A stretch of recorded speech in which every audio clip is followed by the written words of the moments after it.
Memphis track boy, let's go. My Colorado swing. My Colorado swing. My Colorado swing. Welcome into a new BuffStampede Radio. Adam Munsterteiger, the publisher of BuffStampede.com, joined by William Gardner, and we're going to try to diagnose a clunky, disappointing opener for CU. First off, William, happy belated birthday. Oh, well, thanks.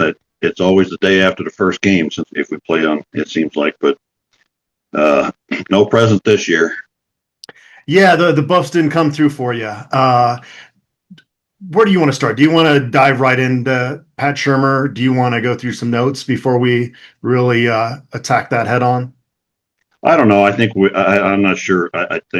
I'm not sure where to start with this. I think we should start with a larger picture. I think people want to know, what does this mean for the season as a whole? And I think as I was watching the game again yesterday, I was thinking, we won't know what this game means until much later in the year, until we see what these two teams do. Now, if Georgia Tech's what everybody says they are, and they win 8 or 9 or 10 games, then this is going to look pretty damn good, And if we're winning along the way too, I think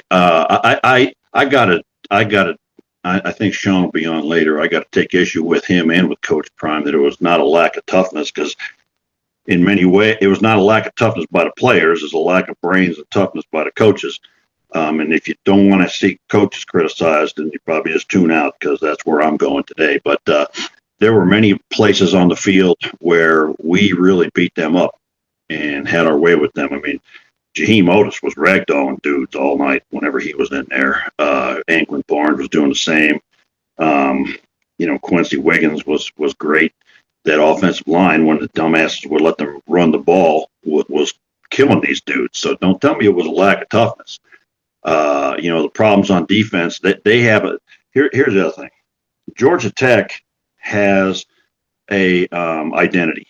They know who they are, and for the third straight year, we don't have an offensive identity. I don't know when the hell we'll ever get one. Shurmur ain't going to give it to us, but we don't know what we are. We don't know whether, we've been able to run the ball for 2 straight years, but the damn guy calling the plays won't call the plays. And so if we want to line up, if we want to line up and blow that team off the ball every time, we could have done that, but our coaches didn't have the guts to do it. So we had plenty of toughness. They had a jet sweep that they ran on us repeatedly. Okay. We tried to do the same damn thing, except ours were stupid. We didn't do a jet sweep. We threw sideways to guys standing still. They give their speed guy a full head of steam coming around the corner. We have our guy standing still, and we throw sideways to him. That's not the receiver's fault. That's the stupidity of the guy calling the plays and designing the offense. So they like North Dakota State last year. Georgia Tech has a program and an identity, and they know who the hell they are. We don't. If you were a Georgia Tech fan, you had to leave that stadium feeling really fortunate just to have that identity, because you're right. That is the difference between those two programs, between these two programs right now. Right. And I think, one of the announcers said it at one point when they had 3 straight turnovers and 3 straight series, the game should have been over, except Pat Shurmur handed it back to them. But also, to their credit, they know who they are. And their coach said, it's all good. We're just going to do our thing, man. We're just going to do our thing on offense. And that's what they continued to do. Their jet sweep kept working. It wasn't rocket science to figure out what the hell was going on. They put 2 receivers out there. One of them crack back, blocked down on the defensive end, and the other one blocked that particular side defensive back out. Not rocket frickin' science. Widen out your defensive end. Walk a safety over the top. Do something, man. I mean, Jesus, you know what they're going to do. I just don't understand. And it's not about, our defensive ends not holding the outside. We put them in positions where they couldn't do it. So I don't know. They had an identity. Our coach is picking. I don't know. Well, I'm gonna take a deep breath here. I have faith in Robert Livingston that he's going to figure this thing out, because that was a specific kind of an offense that we faced there, and he's going to put guys in position to get things done. I have no such faith in Pat Shurmur because we're not going to be any different the rest of the year. And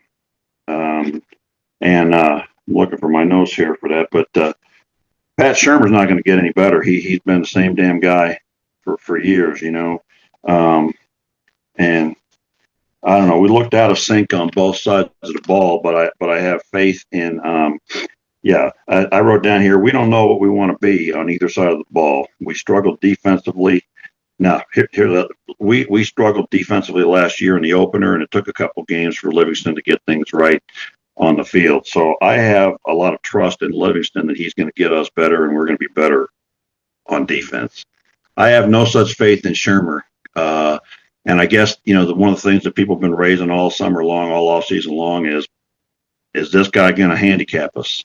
And I've been saying all summer long, well, let's wait and see. You know, I mean, there was some people saying it was Shedeur changing the calls last year and what have you. And I said, well, let's wait and see. Well, we saw, and we got beat on Friday night because of Pat Shurmur, man, period.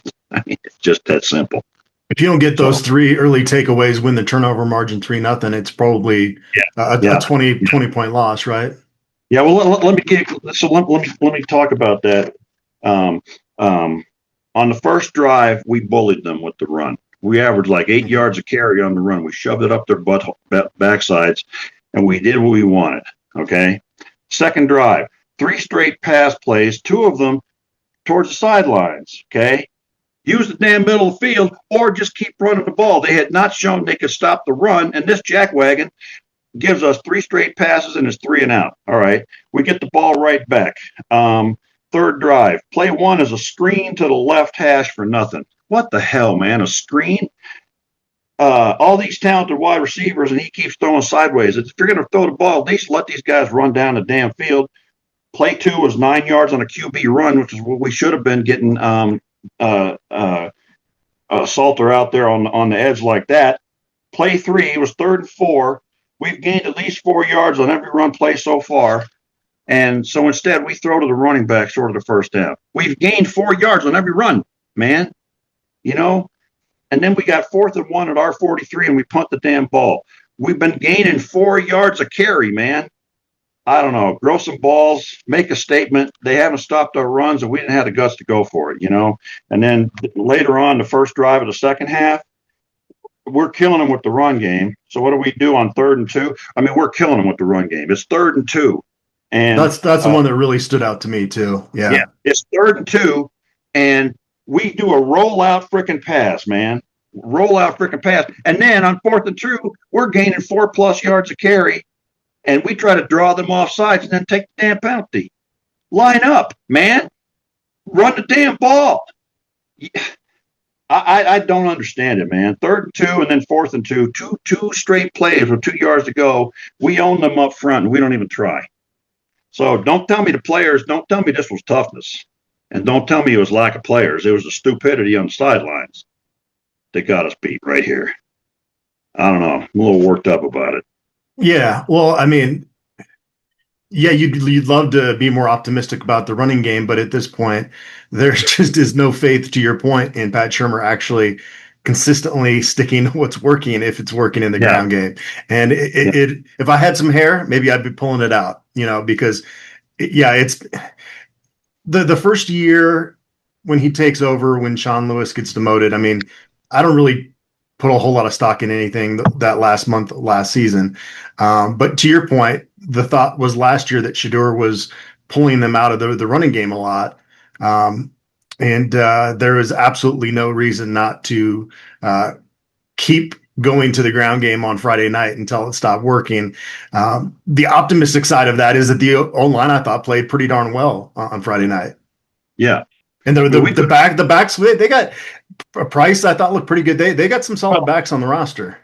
Well, look, I looked up the stats, man. Michael Welch was hitting 5.8 yards a carry, and Simeon Price was 6.0 yards a carry. How many carries did they get? Michael Welch got 11.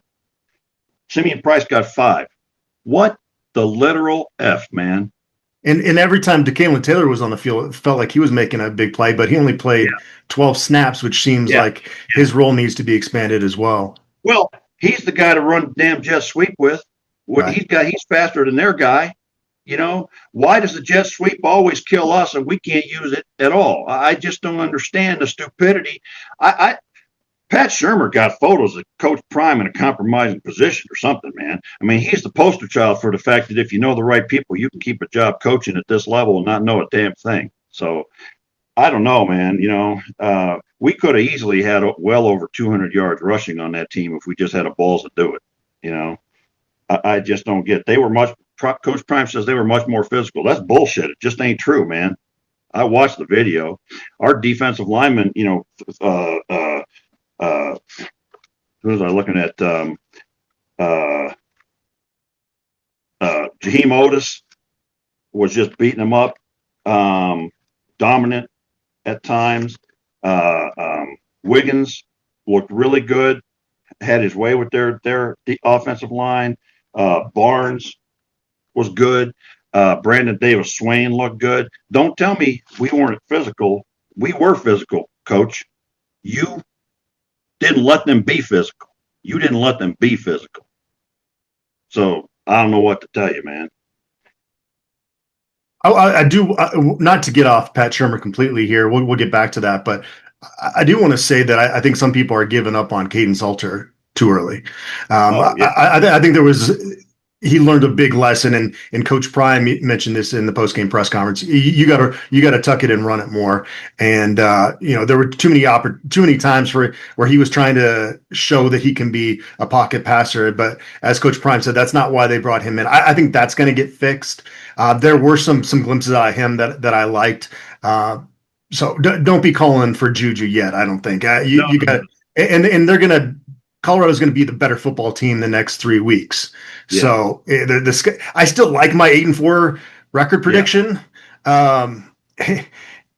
But Pat Shurmur is going to have to stop going with this vertical sideways passing attack. Like it's clearly not working. It's not vertical. Everything's sideways with him. Horizontal. Yeah. Everything is sideways with Shurmur, man. We've seen it for 2.5 years. He throws straight to the sidelines with no head of steam. They're standing still, and then it's just stupid. Everything's a screen with him. Like they ran a screen where their two wide receivers both blocked the guys out. We ran a screen out there, and one of our guys ran deep. It's like, what the hell are you thinking, man?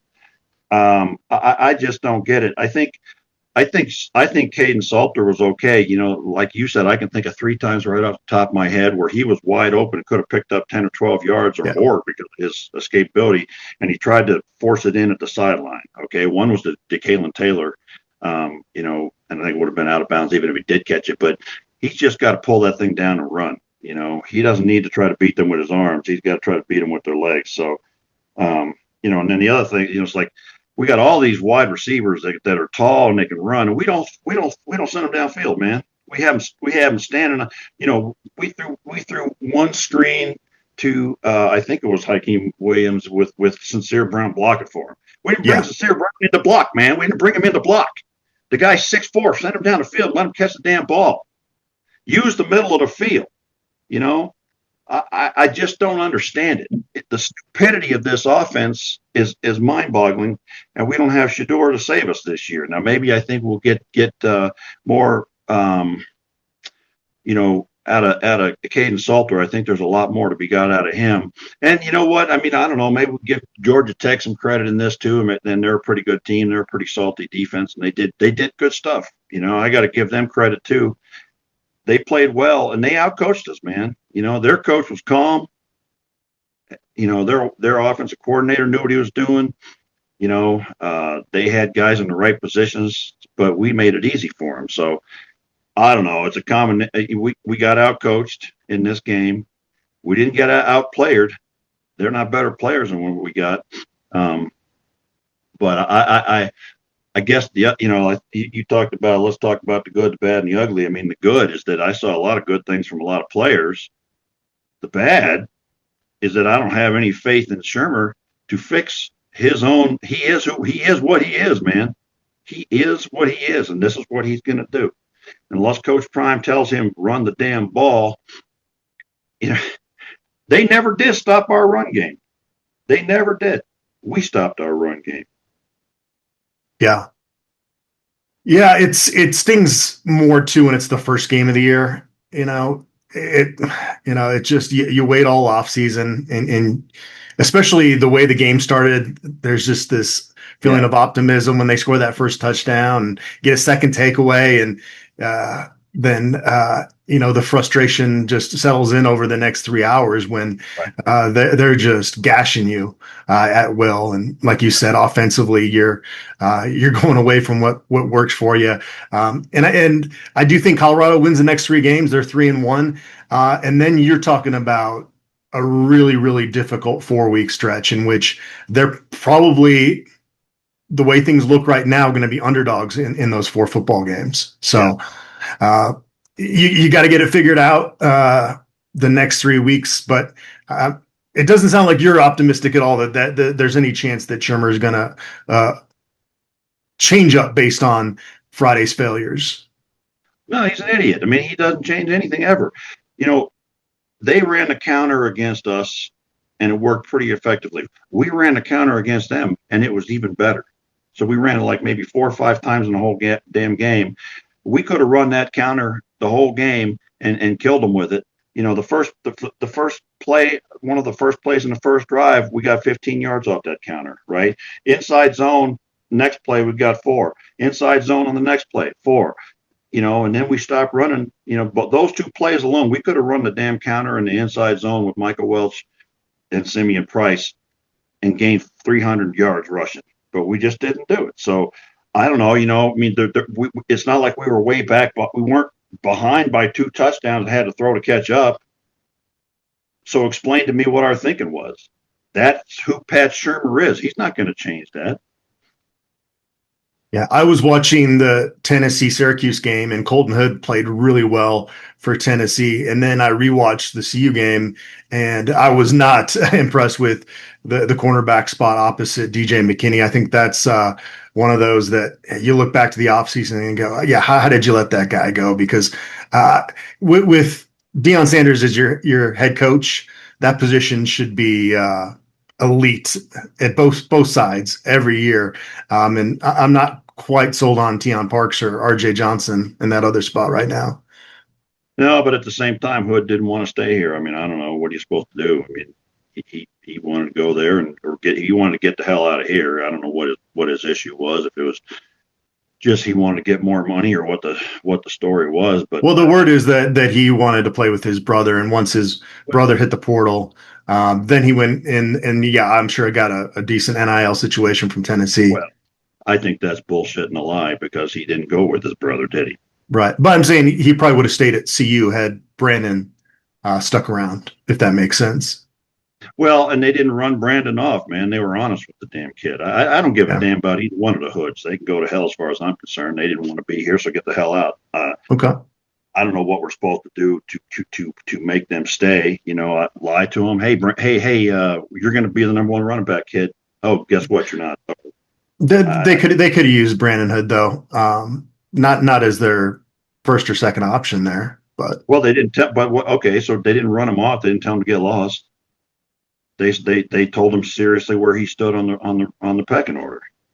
Yeah, I don't know. I guess we went over that in the off season. It's kind of pointless now. I probably shouldn't have brought it up, but I do want to give props to the CU student section. It was raining pregame, and they were there. They were loud.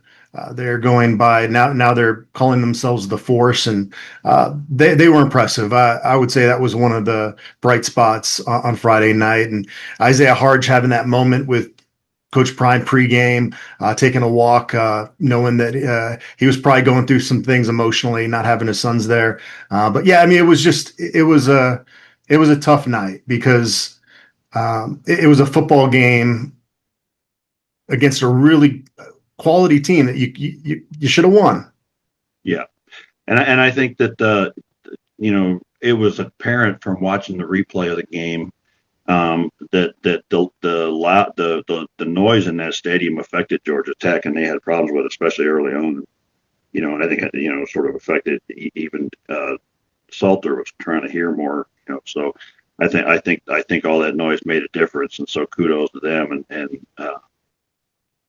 I didn't see the moment of Coach Prime with Hards, but I think that it illustrates his relationship with these kids, and that's why they come and stay and play. I don't know. Yeah. Well, in case you haven't heard, CU Athletics is teaming up with Taco Bell this season, launching the first ever $7 Buffs Box, which is available at participating Colorado Taco Bell locations. What's in the Buffs Box? You're going to get 4 Taco Bell classics: a cheesy gordita crunch, a beefy 5-layer burrito, a Doritos Locos taco, and cinnamon twists. And that meal comes with a signature Buffs collectible cup featuring either Julian Lewis, Jordan Seaton, Draylon Miller, or Quentin Gibson.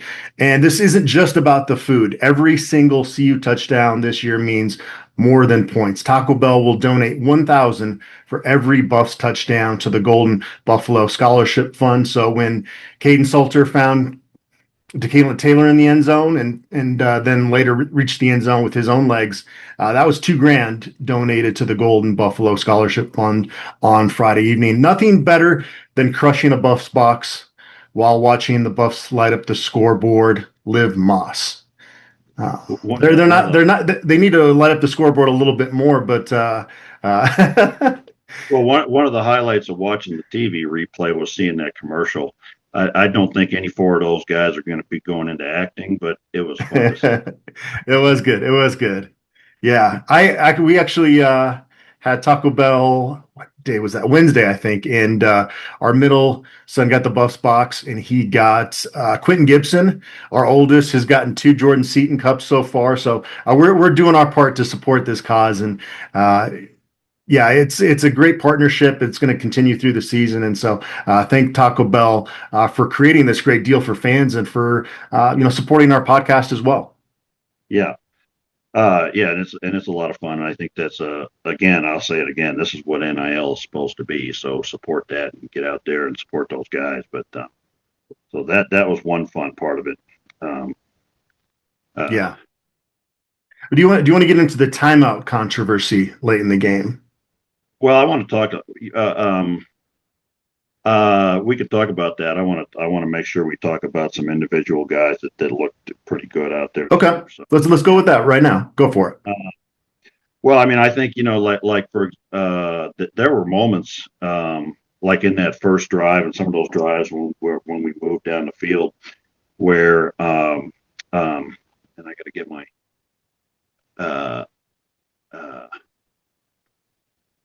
where Xavier Hill and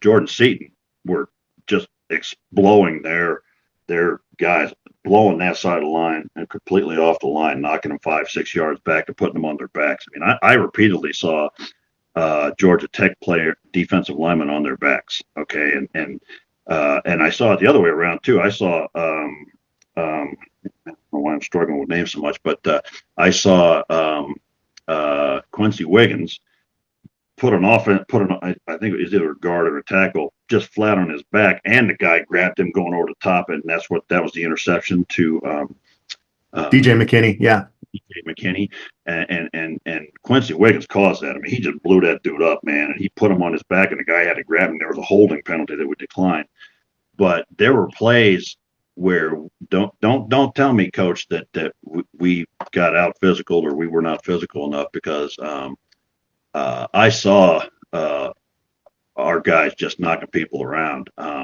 One play, Zarian McGill got on one of those long runs, one of those zones. He got upfield and got their linebacker and sealed him off and did a really good job.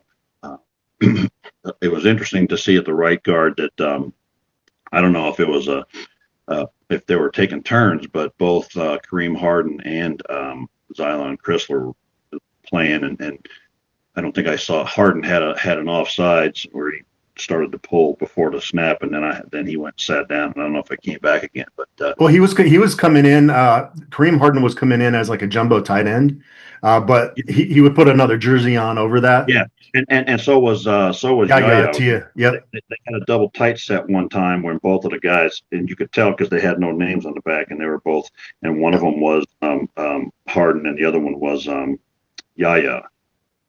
So they're doing some interesting things along there. I saw that as well. But I thought there were some good things from the offensive line. I thought Larry Johnson struggled a little bit in pass protection. And we had some breakdowns at the right hand, the left side of the line, and McGill were pretty damn good. The right side had some struggles, I thought. But I thought that Sean Myers had a good game. I thought the inside linebackers as a whole struggled. Yeah, Martavius French actually had he had those fumble recoveries, but according to Pro Football Focus, they had him as CU's lowest graded player in Friday night's game. Yeah, he had a rough time. I think I was a little surprised to see Reginald Hughes have the much better game by far. I thought Hughes and Myers both played better than French, which was curious to me. But those guys stood out to me. I thought Quincy Wiggins was outstanding. I thought Brandon Davis Swain, for a redshirt freshman starting his first game, was pretty damn good. Yeah, I thought Zach Atkins showed a few things offensively as well, but we didn't see Savell Smalls, which was interesting. I guess he was on special teams a little bit, but not offensively. So I thought Atkins had a couple. He had some pretty good blocks out there. He had a good block on that 9-yard run by Salter, but he also missed some blocks out there too, so he needs to keep working on that. But they tried to run him deep down the field a couple times, but they didn't throw down there. So he had some good stuff. Omari and Miller had some big moments. So there's some guys on this team that can play. They just got to figure out how to use them. I think Simeon Price showed that he could be a player for sure. Yeah. All right, so probably shouldn't even have gotten the ball back because Haynes King should have just gone down at the 1 or 2 yard line instead of scoring the touchdown there. But Buffs get the ball back with a little more than a minute left. To me, it was really the second down play where they didn't call a timeout that was the biggest issue for me. And some of that was, Caden not being aware enough of the clock as well. So they definitely, there was a situation where they needed to take a timeout and didn't. To me, it's not what cost them the football game. The chances of them going down and scoring there are probably slim anyway. But I get the frustration there. This has been, kind of now the third season where there's been some clock mismanagement by the staff. Right, and I think Coach Prime needs to figure this out and learn something about it because again, we're you may have an opportunity, and if you use that time more wisely, maybe you get something out of it. We've, like you said, it's not 3 full years, but we certainly saw it the last 2 years, and we saw it in the first game this year. So it's really time to get it figured out. And Coach Prime is a guy that learns from his mistakes, but this is one that he needs to get figured out. Yeah. We're going to welcome in Sean Niehoff in a second, and we're going to introduce a new Buff Stampede contributor, Will Burnett, to the show before we sign off. Any other notes you had from this one? I'm going to be a fan of Georgia Tech going forward. I like what Brent Key's doing there. And certainly it's going to take a little bit of the sting out of this loss if the Yellow Jackets, go in and contend in the ACC. But their fans should have really enjoyed Friday night because that was an impressive effort. Well, it was actually. It was a. If you were just watching a football game, it was a competitive, interesting game to watch. Yeah. From our side, the way it started and then the way that the first 3 series started, it was really a punch in the gut the rest of the way. Yeah. Because we should have. You got to get it. It should have been minimum 13-0. You got to get points in those situations. You can't get shut out 2 straight times. I don't know. I think Georgia Tech's going to be a good team. We'll see. Remains to be seen how good they are, how good we are, and there's a lot of season left to play. Yeah. All right, let's welcome in Sean Niehoff to the show. Sean Niehoff was at Folsom Field on Friday evening covering the game for BuffStampede.com. Sean, first off, let's just start with some of your general takeaways from a disappointing season opener for the Buffaloes. Yeah, I think my biggest takeaway from that game is just the fact that I think Colorado's still looking for an identity. And they don't really have one necessarily on either side of the ball, I don't think. And part of that is the influx of all the new players as you have the turnover from last season. But I think that it also starts at the top, and I'm not sure that they've really set, that Coach Prime to his coordinators has really set a defined identity, and or if he has, that's not necessarily being executed. It just seems like they're a little bit all over the map. And I think we're seeing a lot of the same things that we've seen over the last 2 years in terms of some specific positional development issues. The inability to maybe plug and play at those key positions, and then it comes back and bites you in the butt when you get into the season. Yeah. Are you sure you weren't watching the first half of this? Because that's exactly what I said. Georgia Tech had an identity, and we didn't. They knew exactly. I think that can really be demonstrated, right off the jump with the game. I mean, it's sacrilegious to be gifted 3 turnovers in the first 3 possessions. And I do have to give a little bit of credit to the defense. When I came out of the game and did my game story on Friday night, it really felt to me like all 3 of those turnovers were just gifts and were not forced by the defense. And going back and breaking down some of the film and rewatching everything, 2 of the 3 were actually really good defensive plays that forced it. The first one, the bad mesh, excuse me, was attributable to Arden Walker, who got into the backfield, was right at the mesh point as they were going through that and kind of caused that. And then the bad snap was just poor execution. But it was a really good play. It was close to a pass interference that Georgia Tech was crying for, but really good play by Martavius French on the interception. Got great depth once he read pass. Got great depth. Got hands on the crosser and kind of rerouted him, and that happened right as Haynes King was releasing the ball, but it caused that crosser to get off stride and off path, and that ball ended up falling right into McKinney's arms. So that was another good play. But at the same time, you take those 3 turnovers and to only come out of that with 7 points. It's one of those things. I almost equate it to hockey when you've got a 5-on-3 advantage. For 2 minutes or whatever, and you don't score at all, it just lifts the other side so much. And they stuck to their identity. They kept pounding the ball, but when they had to feel like they were gifted an opportunity to still be in the game when they came out of those first 3 possessions down only 7. On the interception, I also want to point out that Quincy Wiggins blew up their offensive guard and had a hand on the quarterback as he was throwing, so that had to help too. William, you made the point we haven't talked about special teams. That was obviously a bright spot for the Buffs on Friday evening. One kind of extra point with Mata that got a little scary there, but generally those specialists did exactly what they were brought here to do on Friday. Yeah, and I thought that I guess you guys got to be happy to kick the end zone, kickoffs out of the end zone. I think I don't know. Isn't it time to just get rid of the kickoffs altogether? It seems kind of stupid just to line up and kick it out of the end zone every time. But I thought they did really well. I thought Mata hit the long one right down the middle, and the punt team was great. Grief was fantastic. I mean, he's pinning it down there, and the coverage was super, and so.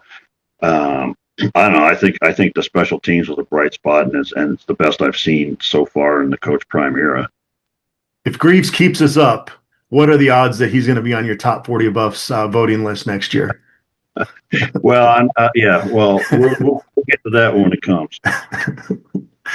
But I want to see him go down and crush a few people on tackles, though. I was worried about the kick game a little bit, not the kickoffs, but the kick game going into the game. And in fact, right before that blocked extra point that ended up going through, I thought to myself that, man, this would just be a horrible time for that to happen. But that's one of the areas that Georgia Tech has really been strong in since Brent Key took over. Is since he took the reins, they've had 5 blocked kicks, which leads the nation in the past, I don't know, 2.5 seasons or whatever it is since he took over. So with their ability to do that, and Mata's kind of MO for having low kicks, and I noticed this year they've also done one other thing with him, which is they put his ball spot a yard further back. So he's now at 8 yards depth on his kick instead of, traditional 7. And I think that's to help get a little more elevation at the line. But that worried me. And then, so to have those thoughts running through my head right before that happened, and then for that, for the corner to come across the edge and get a fingertip on that thing was, it almost gave me a heart attack that I had willed it into existence. But no, I think overall the special teams did really good. I kind of do what, I want to talk, if we can, and just go back to, I know you guys have spent a lot of time over the first however long you guys have been on, 40 minutes or whatever, talking about the offense and about Shermer. Kind of wanted to expand a little bit on some of what I was seeing offensively. And I think that we all agree, and as does everybody, that identity and rhythm seem to be an issue. You seem to do some things that work, and then you come out, and I almost, wonder if part of it was getting greedy and part of it was maybe just trying to get Salter into a good rhythm. But, you're running the ball for 9-10 yards a pop average. You come out, you move, short field, but you move right down, you score, and then you come out the next series and it's 3 straight passes. I think Salter's taken a lot of heat for some of those overthrows, most of which were in scramble type situations where he could have potentially run for a first down and he, tried to throw it. And I think that's just an adjustment thing, whether he's feeling the staff wants him to look downfield or whether he's wanting to prove that he can throw and he's not just a, I think it's the latter there, based on what we heard from Coach Prime post game. Yeah.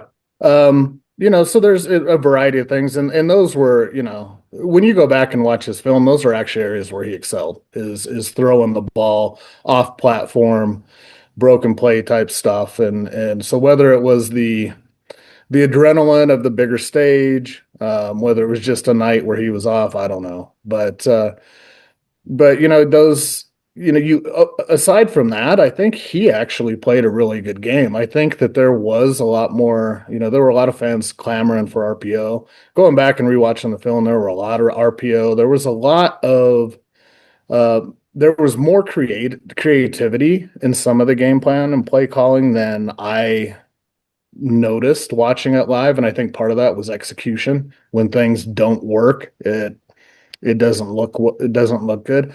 But I think we've got some of the same problems that we've had over the last year or two. Our receivers don't block. And I think that is a huge, huge issue with what they're trying to do. Now, you can also put some of that blame back on Shermer for trying to go with a horizontal passing game, trying to get out wide and utilize the athleticism of his receivers and some of their skill sets. And when you keep trying to pound that, square peg in a round hole where your receivers are failing you out on the edges and they're not getting those blocks and they're just letting somebody run free to blow it up 3 yards behind the line of scrimmage, that's potentially a problem, whether you're not replacing that personnel, which, comes down to, to a combination of Shermer and Jason Phillips, I think. But what's up? The scheme itself, though, you watch Georgia Tech run that jet sweep with effectiveness because they give the ball to their speed guy at a full run, right? And we're throwing it sideways to a guy standing still. Yep. And then they run that screen, and they're two, one guy blocks down and the other guy blocks out, and they block well, and it's all the damn difference, But I think Shermer's got some of that in his arsenal now. We haven't seen the jet sweep type thing, but he did a lot of those RPO slips, whether it was with the running back or with the tight end, where you do get the guy in motion, you're putting the edge in conflict and getting the ball out, dumping the ball out into the flat. And we saw Atkins make, 2 or 3 good plays that way. We saw some of the backs get some good yardage that way as well. Salter got 9 yards on one of those. Yep.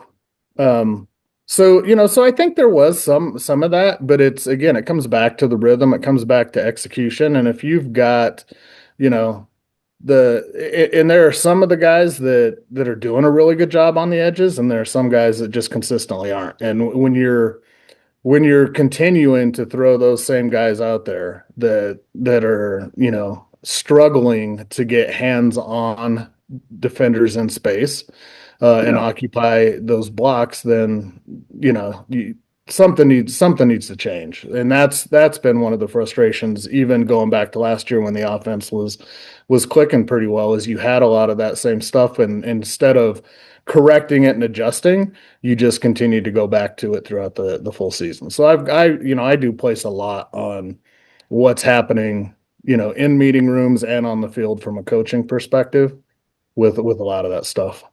Well, the play calling is mystifying to me. We could have run for 200 plus yards on that team. They never did stop our run game. We're getting 4 and 5 yards a carry and more. That first drive of the second half made me just want to stab my eyes out.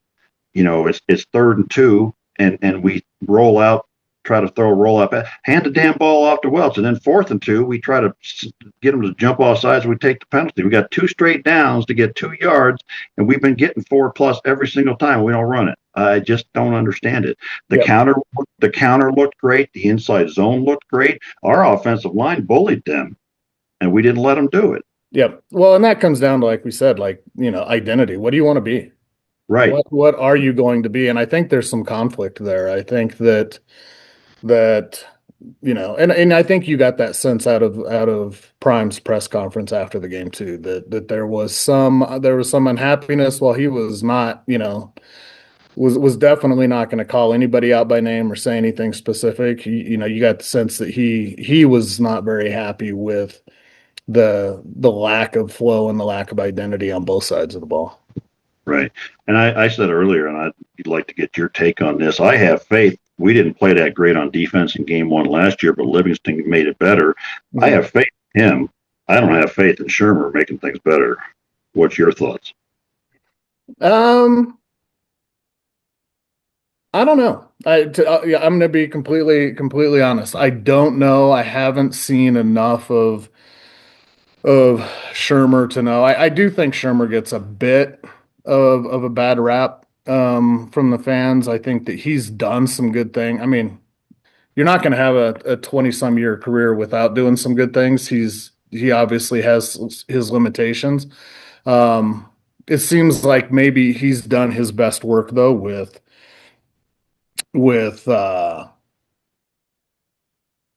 lower level players or what, not with elite players. Like he may not have the ability to understand how to take advantage of highly skilled players and put them in positions where they're going to be able to take advantage of matchups and do some of those sort of things. He's really generally done a really good job. Some of his best work with under talented quarterbacks and backup quarterbacks and things like that come in where he runs, where he has to just be a little more traditional, conservative, do some things that work, not be flashy at all. I don't know. We'll have to see what comes out of this, but I think that he's got to have some kind of a short leash. And if we don't see a major a major turnaround in terms of establishing identity and some flow inside the offense, then I wouldn't be surprised to see something happen, before we get into the heart of the Big 12 schedule. But yeah, it's TBD, I guess, for me. Yeah. Yeah. I thought, just watching, there were moments when our offensive line, especially the left side of that line, McGill and Hill and Seaton were amazing, and they were blowing their guys off, putting them on their backs. I think we had some struggles on the right side, but I just couldn't believe we just didn't go back to that and just run until they stopped it. But I don't know. I think you mentioned in your article lack of toughness, but I thought some of our guys were, like Jaheim Otis was just ragdolling dudes out there. Yeah, I was really impressed with him rewatching the film. Watching it too, it surprised me a little bit that Davis Swain had earned the start, and I don't think he played poorly, but he reminded me of what we saw, through parts of the season last year with Anquin Barnes, where you've got a couple plays where you look like you're, where you can see the potential, you do really well, but then you've got other plays, especially when you're being double teamed and he's being walked 4 yards back into the linebackers, which keep the linebackers from being able to step up and fill holes and that sort of thing. I was really impressed with Anquin Barnes. His weight loss, and you could tell, because last year I think you could really tell that he'd play really great for 2 or 3 plays, but then as the series went on, that's when he started standing up and getting pushed, to the second level, and you didn't see any of that. Well, Barnes and Otis and Wiggins really flashed and stood out to me. Yeah. Yeah. While we're on the defensive side, one of the notes that I made is coming out of it is I really liked the way Martavius French played for most of the game. Really? He was playing he was playing downhill for most of the game. He was playing at the line of scrimmage. He was aggressive. I think, there were some missed assignments as there's going to be out of your backers at, right. Especially early in the season, but I liked what he did. Personally, I was very disappointed and completely unimpressed with Reginald Hughes. Even though he had more tackles. Oh yeah. Well, and part of that was that his, and I don't know, I haven't watched enough of his prior film, but he seems to be a great guy going laterally, but he does not want to attack blockers. He doesn't want to attack ball carriers. He plays where his feet are, and his feet don't leave 4 yards depth behind the line of scrimmage.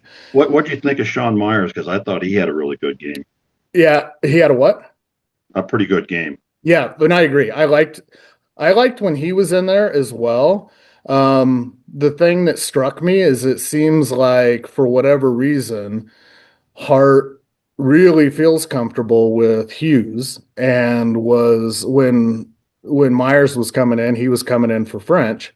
And I think Myers and French play a very similar game. I think they both are aggressive. They both want to attack the line of scrimmage. They both want to fill holes. They want to blow up blockers at the point, versus catching them the way Hughes was. So I would have liked to have seen Myers and French, team up versus, the way they handled it. Yeah. And I wonder if it'd be like last year where we changed one of the starters in game 2. Yeah, and I wouldn't be surprised. Although I don't know who's making those calls. I don't know if that is completely an Andre Hart thing. I don't know if if Livingston has any say in that, or if they're getting together in a room and talking about it.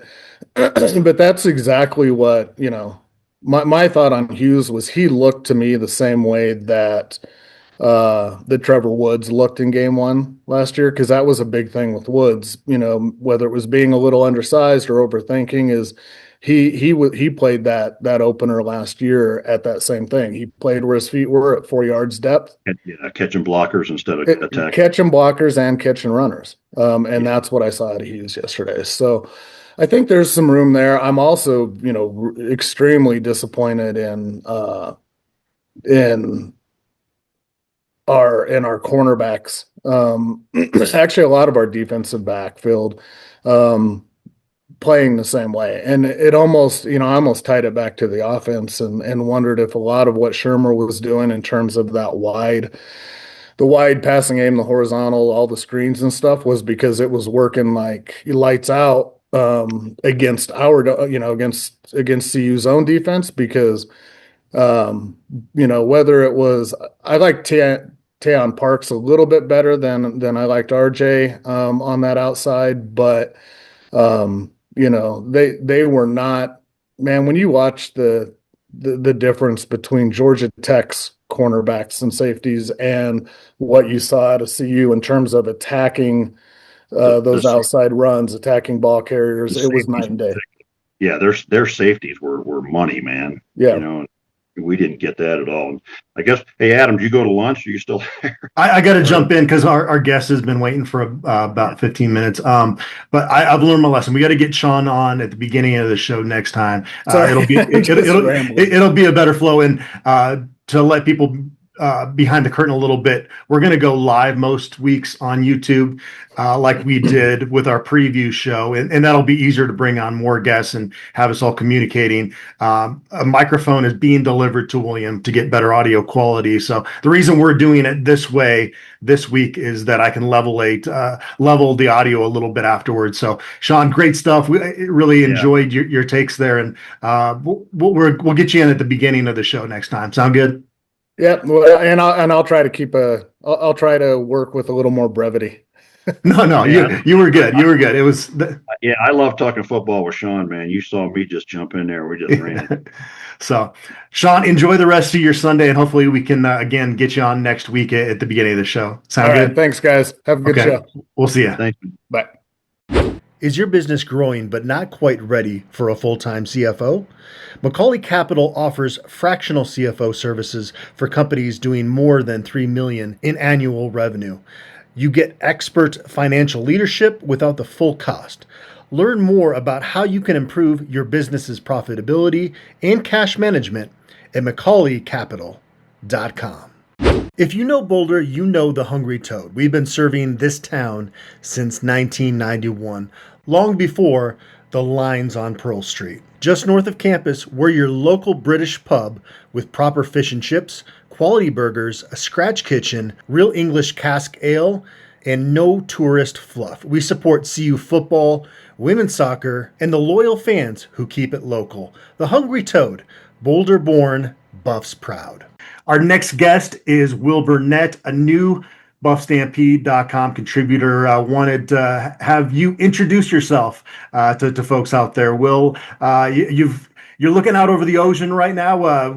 William and I are jealous of you. Well,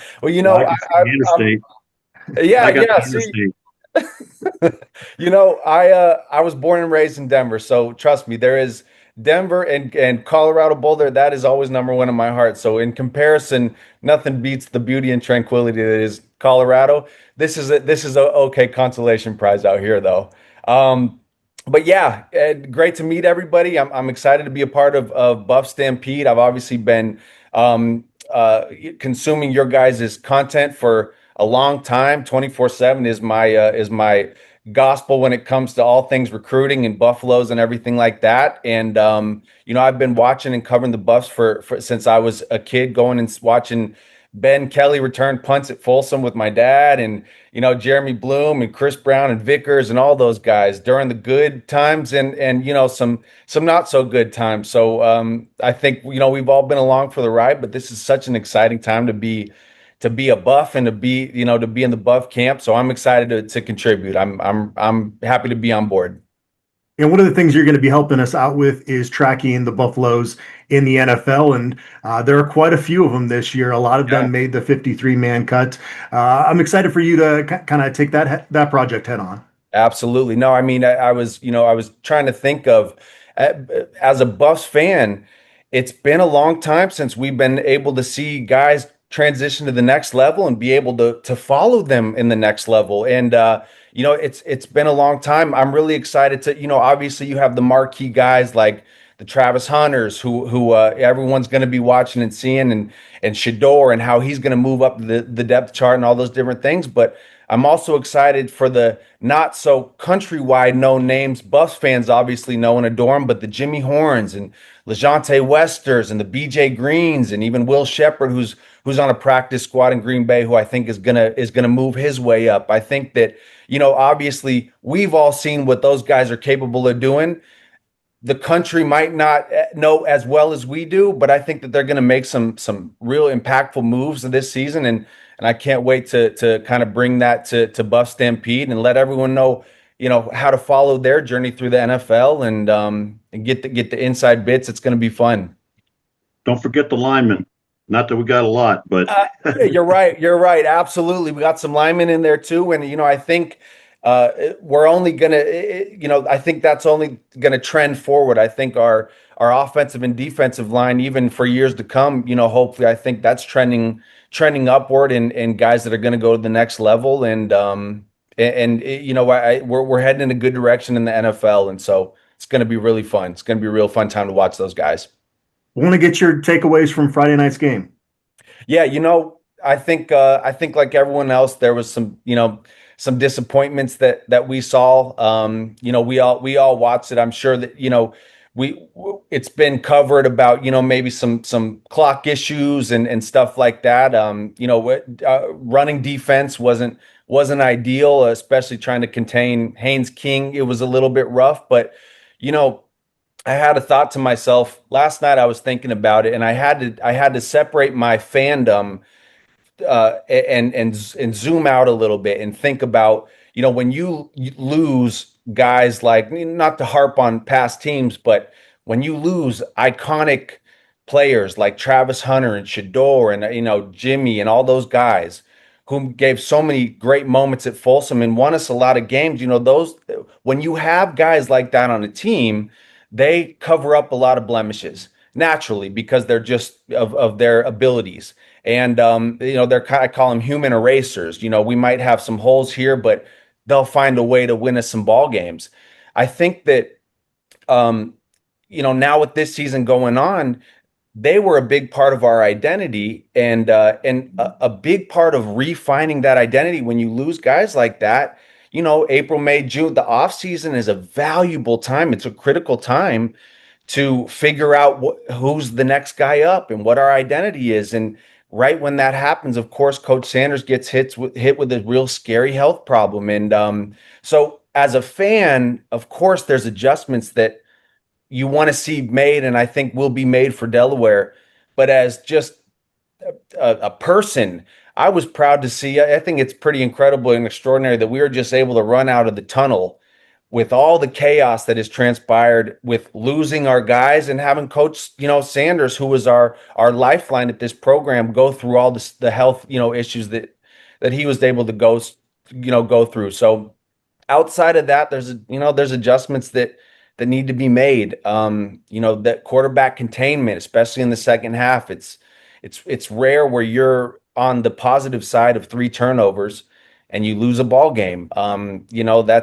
That's disheartening, I think, to the squad, and I'm hoping that they'll make those adjustments. I believe Coach Livingston will make those adjustments. I believe in him and I trust in him, and we just kind of got to go from there. Yeah, I guess moving on from or expanding on that, one thing to keep in mind is that we weren't playing some high school team. This is a pretty damn good team. Absolutely. And we went down to the last play with them. Absolutely. We should have won. I think it's curious, and I don't want to put you on the spot, but I agree with you that I have very much faith in Robert Livingston. You didn't mention the other guy. Shermer? Yeah. And you're right. I think that, and this is kind of what the big to be determined of this year is going to be, right? He had a secret weapon in Shador Sanders, who was don't get me wrong. There was a lot of close ball games where those last 2-3 minutes, Shador kind of strapped his cape on and said, "Okay, I'm going to take care of this." And I think that Pat Shurmur got just being in close proximity of that, got a lot of data boys for leading those charges. This year, we're going to see if it was Shurmur, as much as it was Shador in that offense or not. Uh, it was tough, but going back to what you said, William, you play a clunker of a game. First half we got some turnovers, but they kind of fell into our hands, at least the first couple of them, and a lot of missed opportunities.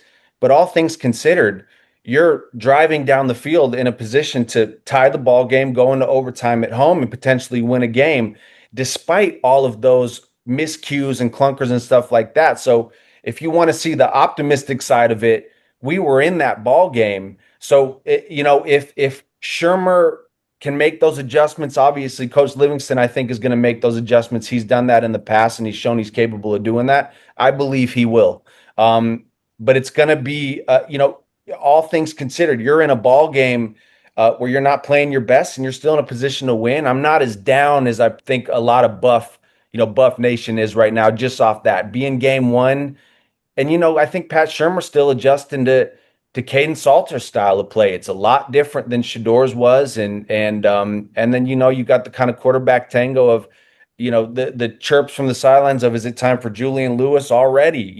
So he's going to have to figure out how we can get that offense rolling, and it's on him. It's on him, and I think what's frustrating to me is that the running game was very effective and they never stopped it. And we were dominant up front when we ran the ball, but then he stopped calling run plays. That was peculiar too. And it was nice to see for the first time in a while, our running game was really good. We were averaging our running backs. I think we were having close to 4 to 5 yards a carry. I mean, it was, I'm not sure exactly what it was, but we were running the ball and he stopped that for some reason. And that was an interesting call. That was a confusing one. I wasn't sure, kind of why he decided to get off that. Welch ended up with 5.8 yards a carry on 11 carries, and Price was 6 yards a carry on only 5 carries. So that's great. When was the last time we had two, running back by committee who was doing that? And when was the last time? I watched that game, and in particular, Jordan Seaton and Xavier Hill were just killing people. Oh.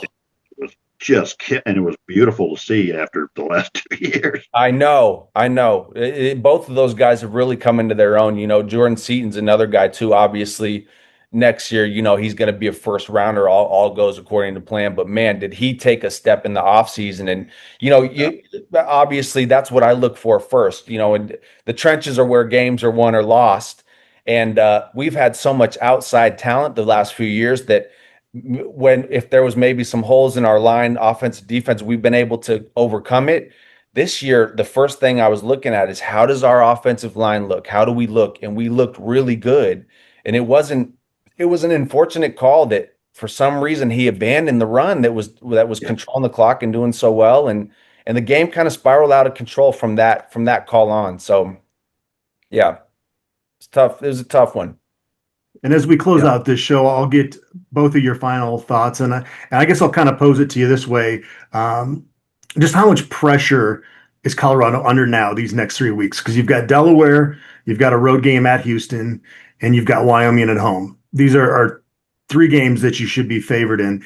And then the schedule gets a lot more difficult from there going forward. I mean, they've got to be 3-1 at the going up against BYU later this month, right? Yeah, I would absolutely agree with that. I was checking out the schedule. These next couple weeks are, I think, the games where we're going to get our meshing and cohesiveness in order. I don't think that it's a question of if. I think it's a question of we have to, because the pressure, you're right, is on for these next few weeks. But the real meat of the season starts right after that, where we have about a 4 or 5 week stretch where we're going to be going in to ranked opponents every week. You look at teams like Iowa State, who played great. We have BYU, obviously, who's been getting the best of us as of recently. So that's when our schedule just starts getting difficult after these ones. I think that, the Delaware and Wyomings, we have to figure out a way to find our identity with those teams. If we can do that, I believe the team will have more confidence going into those games. But the amount of pressure, I think I think anywhere that Colorado is right now, it's like, Coach Sanders said, you want to watch us lose, you want to watch us win, but you want to watch us. You can't argue. There's eyeballs on us every single weekend. So I think it's now known, if you sign up to go to Colorado, it's going to come with lights, camera, action, and the pressure is just a part of it. The pressure is just a part of it. I think our players are going to be okay. I want to see how our coaches react to this loss, and our coordinators. I want to see how they make adjustments. That's kind of what I'm looking for as the weeks carry on. Yeah, that's a good way to close it out. Do you have anything you want to tack on here at the end, William? Yeah, I think it's interesting that I said it, said it, and then Sean said it, and then I guess we're going to have to call you William number 2 or something. William the second. But and then you said it too, Adam, is all 4 of us said this team does not have an identity, and they got to find it. I think they'll find it on defense. I think the identity on offense should be run the damn ball until somebody stops you, and then once they try to stop you, then let those guys run down the field. So find that identity. I think the traditional saying is teams make their most improvement between game 1 and game 2. So I think we'll see that next week. I hope, from listening to Coach Prime after the game, that he starts to push that a little bit. Let's be dominant up front and run the damn ball, and find our identity. It's just curious to me that all 4 of us said the same darn thing, and it's very clear that this team doesn't have that identity and they need to find it. Yep. Agreed. Good stuff, William. And I'm glad that and William the second, I guess. We'll figure out some sort of Nick. We'll get around this somehow. We'll get around this. Thanks for joining the show, and excited to have you on the team. And we'll be bringing you on the podcast, I'm sure, again in short order. Thank you, fellas. I appreciate it. Thanks for talking with me, and excited for the season. I think it's going to be a good year regardless. And look for my story, I believe, on Tuesday, Buffs in the NFL. I'll do a preview and then do it every week. So look to check that out, okay? Awesome. Sounds good. Thanks, Sean Niehoff. Thanks, both Williams, and thanks everybody out there for tuning in.